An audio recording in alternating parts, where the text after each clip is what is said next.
We're ready to put this on the wall, but we have to make sure we put it in the right way.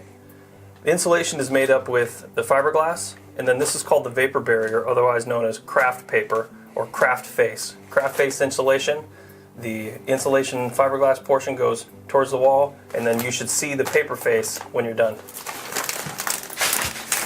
There's a couple ways to attach this to the studs. You can pull this ear over and fasten it right onto the stud just like this.